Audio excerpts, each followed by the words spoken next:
So, going through that process for me it was long, it was hard, but I was at that point where I'm like, man, if I relapse and then I'd get out and I would relapse and then think, oh, well, I hope I just don't wake up. I had liver failure when I was 36 and I was in the hospital for almost a month, and they were surprised I even made it. My kidneys shut down. They said all my internal organs were shutting down, and it was a mess. So the doctors say, your liver could just kind of take a crap again, and it's not starting again, man. Like this is like an old car, like you barely got it jumped this time, and it's on the road, and it'll keep going. It'll knock the rust off as it continues down the road, but you can't keep pulling off at these gas stations that are selling all this dirt water. And so anyway, that's something that I could kind of relate to. Now, I didn't really hear you talk too much about it, and I'd really love to hear you tell me about it, is that point where you, at least for me, it was, I kind of turn, it's like a ball where you just kind of turn it when your emotions, when you actually can start forgiving yourself. Because you mentioned, you living at a friend's house, he'd go away to work, you're eating his food, you're bringing people over, stealing his money, drinking his liquor. Like, I mean, those things, they happen. You can't take them back. I'm sure you've said things to your mother, to your father, that you can't take back. And yeah, you were in active addiction. That wasn't the real Michael. But did you get to that point where it just kind of turned for you, where you realized, I have to accept that and I have to move on, and that's not who I am today? I think, yeah, man. So I can relate to everything that you said, and I remember I didn't have liver failure, but I remember my doctor asking me if I drank, and I said, oh, every once in a while, and he said, well, the only thing higher than you right now are your liver enzymes. and then he's like, do you smoke? And he didn't know everything I smoked, but I was like, no, have a cigarette every once in a while. He's like, you see that yellow stain on your finger? That's a nicotine stain. That means you're smoking at least a pack a day.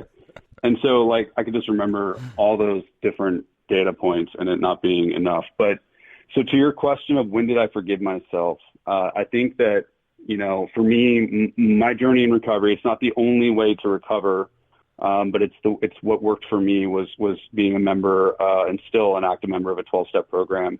And for me, working the steps, when I got through steps 8 and 9, where we make a list of amends and then we do them, that was when I was able to forgive myself, not just because I made amends, but because I got to learn what amends truly were and why we work the steps in order.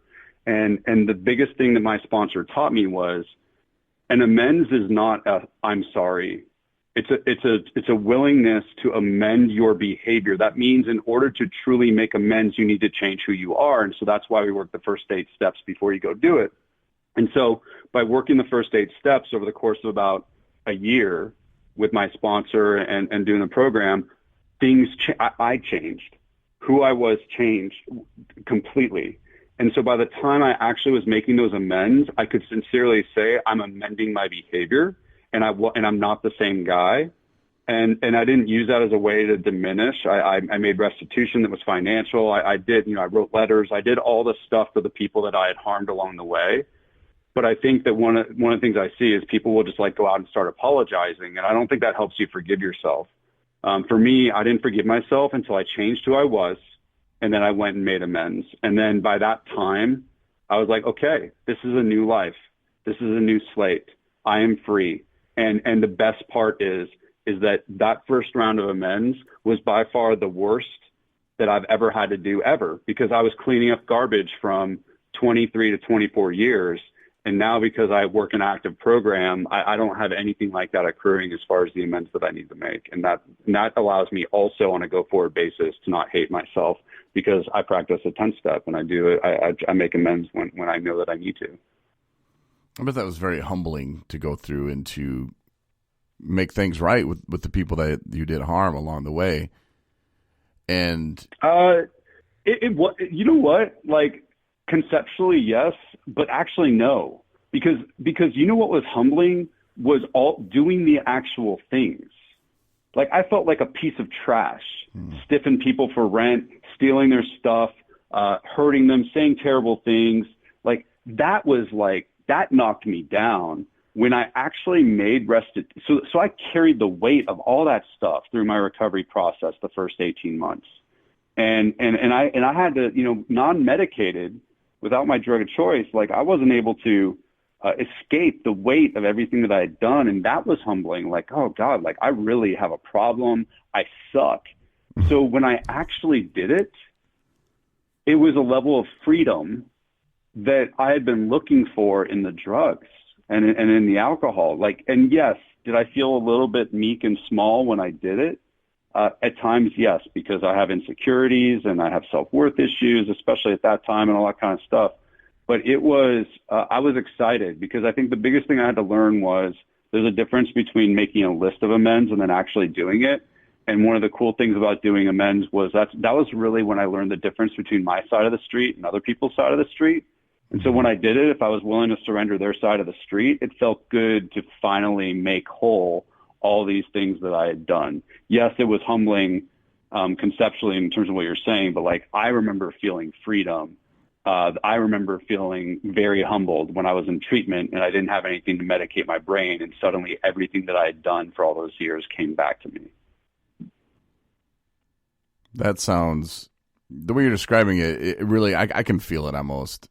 Some of the things that you would have to do, when you apologize to somebody, you're not really apologizing to make them feel good. When you're making amends, you're not really, sure, the person would like the 1,200 you stiffed them out or whatever, but when you're in that car driving away and you're like, okay, I closed that door now, whether that person wants anything to do with you, it doesn't matter. Whether they forgive you, that's up to them. You can't make them forgive. There's nothing that you're going to do that's going to make that person forgive you for what you've done, but you kind of forgive yourself. So those are huge steps, at least for me and in my experience in my recovery, and it was like a huge turning point. Now I still had a couple more relapses in me after I realized that, but then it became, dealing with the emotions. And you talk a lot, and this is something that I talk a lot about too, is wearing the mask.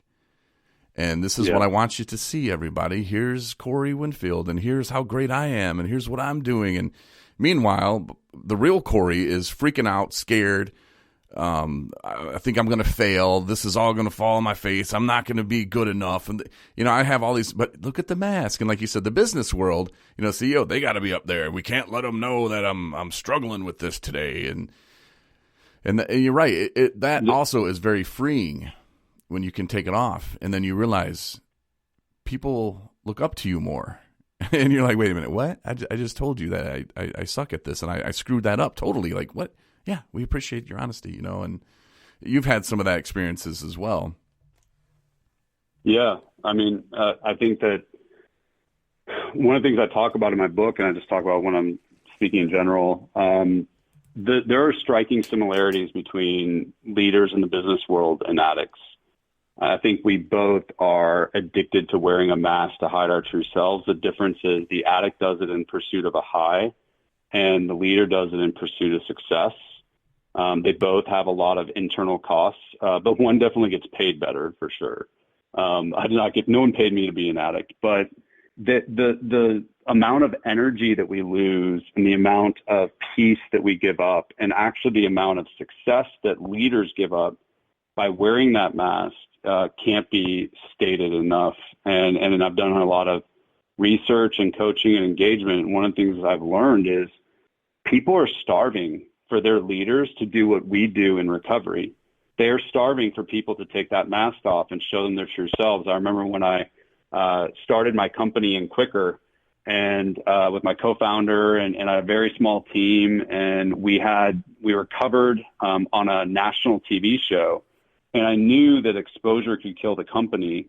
And even though I was CEO, I didn't it said CEO in my email signature, but I felt like a little kid in a suit. I had no idea how to be a CEO. Right. I was just a recovering drug guy with no college degree, right? I didn't know. Mm-hmm. And I remember the thought occurring to me, and you don't have to be an addict to have this thought. Everybody does. It was, I hope my team doesn't find out that I don't know what I'm doing.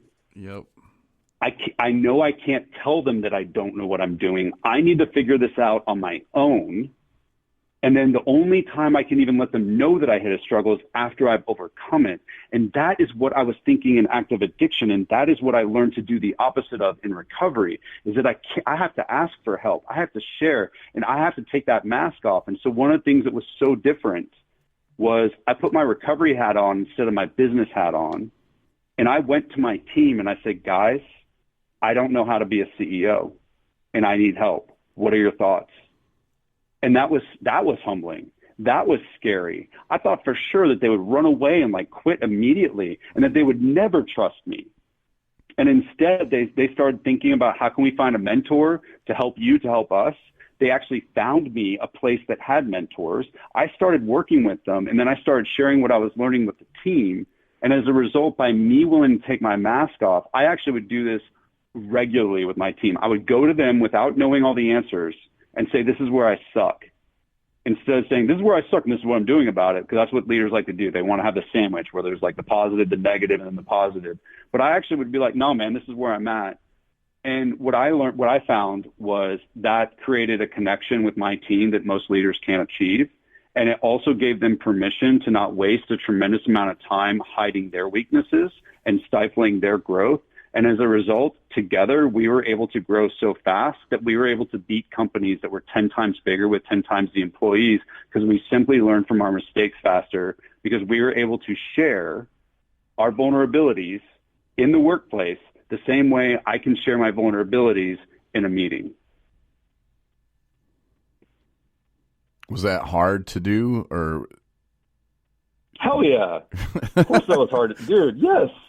I thought I was ruining like my company and my career. I mean, it was very hard to do, but here's what some people will relate to. Once I realized that all of the fears that I had around doing it weren't true, and that I'd stumbled upon almost a secret that made my team feel closer to me, that made them more productive, that made me feel more productive at work, I became addicted to taking the mask off. Because I saw it as a competitive advantage. For the first time, all this energy that I invested in my recovery had actually become a professional development skill that I was building. I was like, are you kidding me? I can weaponize my recovery to be a better leader than the next person that's competing for the customer or competing for the employee or whatever. I can actually win, not on the basis of money, not on the basis of patents or history or any of that other stuff. It levels a playing field. I can win just because I practice my recovery at work. Are you kidding me? It's that simple. And then I just became obsessed with it. And I've been obsessed ever since. And I want to tell everybody in recovery, like, dude, you don't understand. You think that your recovery is a weakness. It's a freaking superpower. It's not stigma. It's a superpower. You just literally need to treat every circumstances at work like you would in recovery, and you will act in a different way than most people in business, and you will not get scared. You will be scared, but you will not get disappointed. People are starving for that, and that's why great leaders live like drug addicts. But yeah, it was absolutely scary. But once I continued to do it and started to see the result, it became less and less scary. So by the time I did my TED Talk, public speaking is something that I do professionally, but I still get scared doing it. I was scared to do it on that level of stage. And I was a little scared to tell my story, but I was less scared telling my story in front of what is now 1.5 million people than I was telling my 5 teammates that I didn't know what I was doing as a CEO. I could just imagine. I'm looking at my team now and thinking, oh man, like I could see a couple of them like freaking out, like, well, I don't know either. What do you mean? And yeah, I've noticed it's hard for me to step up because I don't want to put any pressure on the other people that are helping me with this company. And, you know, we've applied for the 501c3 license, which I don't know. I'm trying not to think too negative about it. Like, oh, it'll come back and I forgot to add a paper. So they're going to want $300 more and this and that. But I don't want to put more added pressure on them because they are in early recovery as well. And I just kind of want to let them do what they want to do. And if they don't want to be a part of it, then I'm not going to go chase them down the road. Like, hey, man, you didn't do your blog today. Or, hey, are you going to get that podcast out? I kind of feel like, hey, if they want it, they'll do it. And if they don't, they won't. And And I don't know, maybe that's the wrong approach. I don't really know if there is a wrong approach, but it's there. When it comes to leadership, there's just like it's kind of like the 1980s,